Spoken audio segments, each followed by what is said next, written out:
Hi friends, आप सभी का स्वागत है सिविल सर्विसेज का अड्डा में।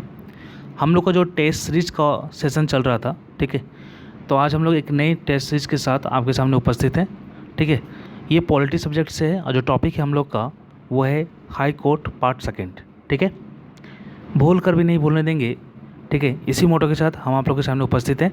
ठीक है, आई होप आपका सारा कॉन्सेप्ट जो भी होगा रिगार्डिंग दिस टॉपिक वो क्लियर हो जाएगा after solving this test series. ठीक है, और कहीं ना कहीं ये टेस्ट सीरीज आपको आपकी प्रिपरेशन में बूस्टअप देगा ही। ठीक है, आइए देखते हैं और क्वेश्चन को सॉल्व करते हैं। The first question is for you, which of the flowing provision ensure the independent functioning of high court.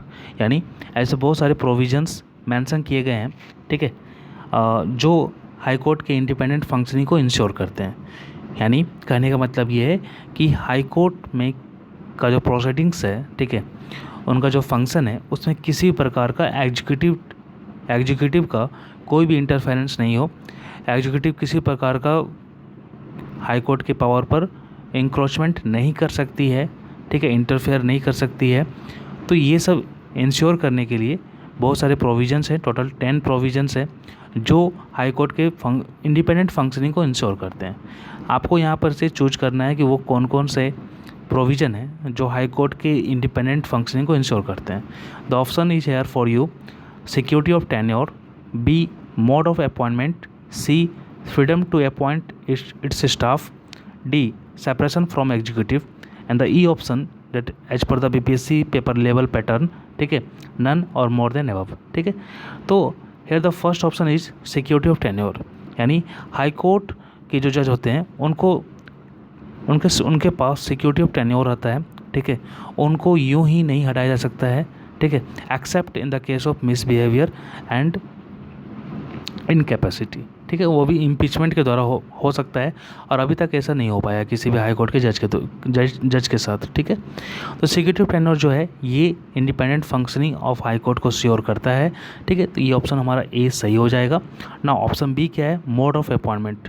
ठीक है, जो मोड ऑफ अपॉइंटमेंट होता है हाई कोर्ट के जज का, ठीक है, ये हमारा प्रेसिडेंट के द्वारा होता है आर्टिकल 217 के अंदर। ठीक है, और प्रेसिडेंट जो है कंसर्न स्टेट के गवर्नर और कंसर्न स्टेट के हाई कोर्ट के चीफ जस्टिस, ठीक है, और चीफ जस्टिस ऑफ इंडिया से कंसल्ट करके ही इनको अपॉइंट करते हैं। ठीक है, तो कहीं ना कहीं ये जो मतलब अपॉइंटमेंट का जो प्रोसीजर है इसमें दूर दूर तक एग्जीक्यूटिव का कोई भी इंटरफेरेंस नहीं है, गवर्नमेंट का कोई भी इंटरफेरेंस नहीं है, ये पूरी तरह से इंडिपेंडेंट प्रोसीजर के द्वारा होता है। ठीक है, तो ये भी independent functioning of high court को श्योर करता है। ऑप्शन बी भी हमारा सही है ना। ऑप्शन सी क्या है, freedom to appoint its staff.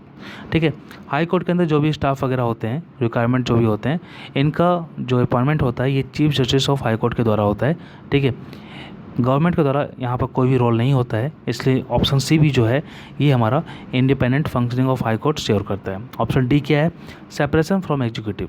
इस ऑप्शन को देखकर कोई भी आदमी ये कह सकता है कि हाँ, ये भी हाई कोर्ट के इंडिपेंडेंट फंक्शनिंग को सिक्योर करता है, क्योंकि मतलब ही साफ साफ दिख रहा है कि जुडिशरी को हम लोग सेपरेट कर देंगे एग्जीक्यूटिव से। ठीक है, तो क्या होगा, किसी प्रकार का इंटरफेरेंस एग्जीक्यूटिव का नहीं होगा। ठीक है, ऑप्शन डी भी हमारा सही है। फिलहाल यहाँ पर चारों के चारों ऑप्शन सही हैं, तो ओवरऑल जो हो जाएगा हम लोग का वो हो जाएगा ऑप्शन ई हो जाएगा। ठीक है, चलिए नेक्स्ट देखते हैं। The second question is here, enforcement of fundamental right comes under which jurisdiction enjoy by high court. ठीक है, हाई कोर्ट के द्वारा टोटल 4 जुरिस्डिक्शन एंजॉय किया जाता है। ठीक है, जिसके अंदर हाई कोर्ट अपना पावर एंजॉय करता है और फंक्शन भी करता है।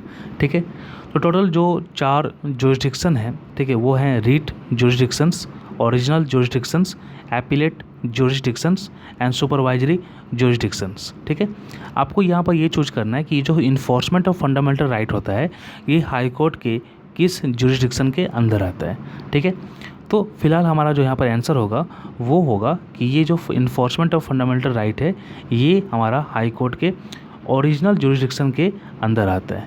किसके अंदर आता है, ओरिजिनल जुरिस्डिक्शन के अंदर आता है। ठीक है, तो इस प्रकार आपको देखना पड़ेगा कि किस किस जुरिस्डिक्शन के अंदर कौन कौन सा प्रोविज़न मेंशन किया गया है, ठीक है, जिसमें हाई कोर्ट अपना जजमेंट देता है और फंक्शन करता है, ठीक है, और अपने पावर का यूज करता है, ठीक है।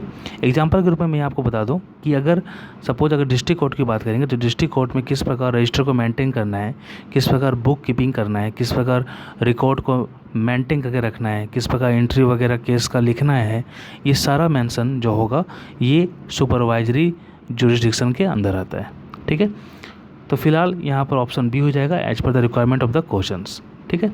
नाउ क्वेश्चन थर्ड देख लेते हैं। Which article empower the high court to issue writs, यानी कौन सा आर्टिकल जो है ये हाई कोर्ट को एम्पावर करता है रीट इशू करने के लिए, ठीक है। तो आर्टिकल 76 जो है ये होता है अटॉर्नी जनरल ऑफ इंडिया, ठीक है, तो ये तो नहीं होगा, ठीक है। ऑप्शन बी देखते हैं, आर्टिकल 226 ये बोलता है, चलिए आर्टिकल 75 देख लेते हैं। आर्टिकल 75 है, आर्टिकल 216 है, ठीक है। तो आर्टिकल 226 जो है ये बोलता है कि एम्पावर करता है हाई कोर्ट को टू इशू रिट्स, ठीक है। तो हमारा आंसर जो हो जाएगा वो ऑप्शन बी हो जाएगा, क्योंकि आर्टिकल 226 के द्वारा ही, ठीक है, हाई कोर्ट जो है रीट इशू करते हैं, ठीक है। इसमें इस प्रोविज़न को मेंशन किया गया है काफ़ी अच्छे तरीके से। अगर हम लोग सुप्रीम कोर्ट की बात करेंगे तो आर्टिकल 32 में सुप्रीम कोर्ट के बारे में बताया गया कि उनको रीट इशू करने का अधिकार दिया गया है, आर्टिकल 32 में ऐसा मेंशन किया गया है, ठीक है। तो फिलहाल यहाँ पर जो आंसर बात की जा रही है वो आंसर बी हो जाएगा, क्योंकि हमसे पूछा जा रहा है कि किस आर्टिकल के द्वारा हाई कोर्ट इशू करता है रीट, ठीक है। आर्टिकल 226 हो जाएगा। नाउ फोर्थ क्वेश्चन देख लेते हैं।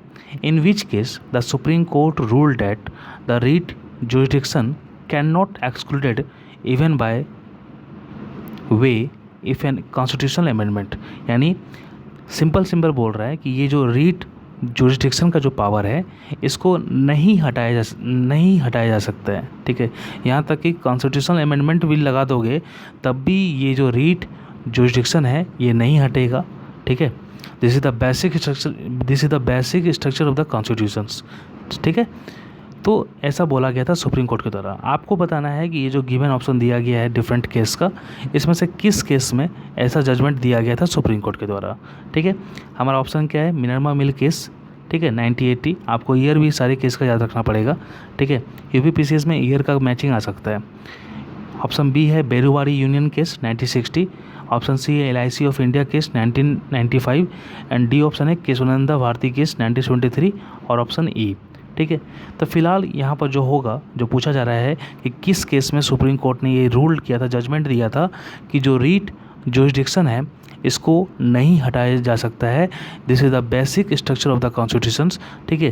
तो ये जो था ये ना ऑप्शन ए था, ना ऑप्शन बी था, ना ऑप्शन ए था, ना ऑप्शन बी था, ना ऑप्शन सी था, ना ऑप्शन डी था।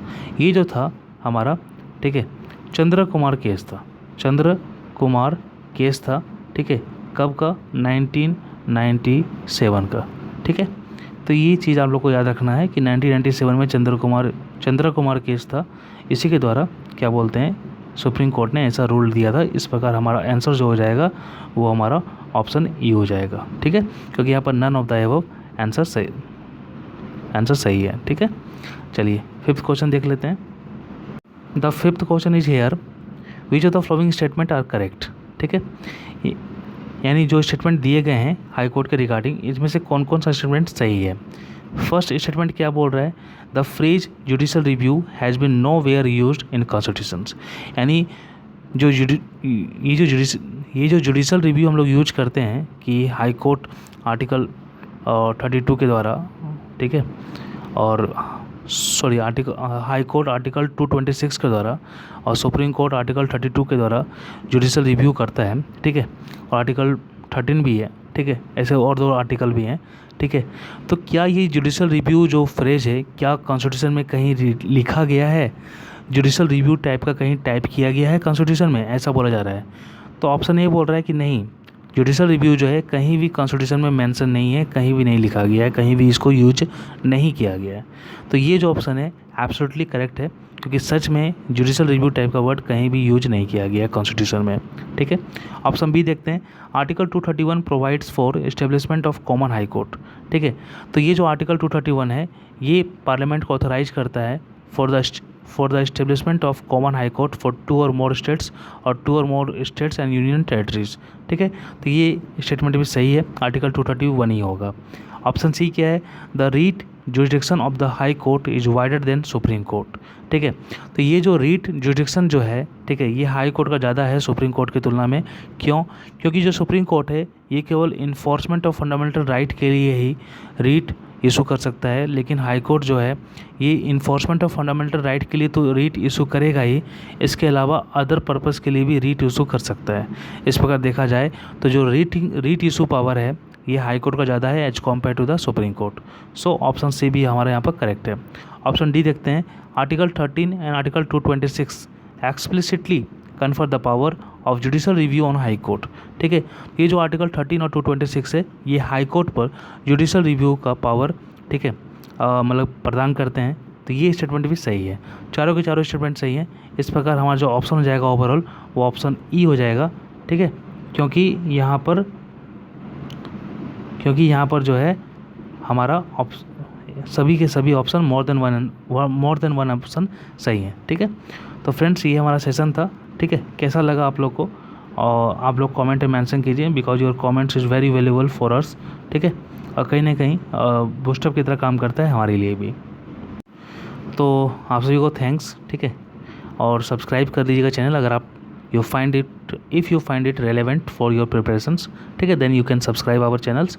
ठीक है, otherwise if you find that अगर आपका कोई फ्रेंड्स प्रिपरेशन कर रहा है और इंग्लिश मीडियम का टेस्ट उन्हें ज़रूरत है तो आप उनको भी शेयर कर सकते हैं। ठीक है, धन्यवाद।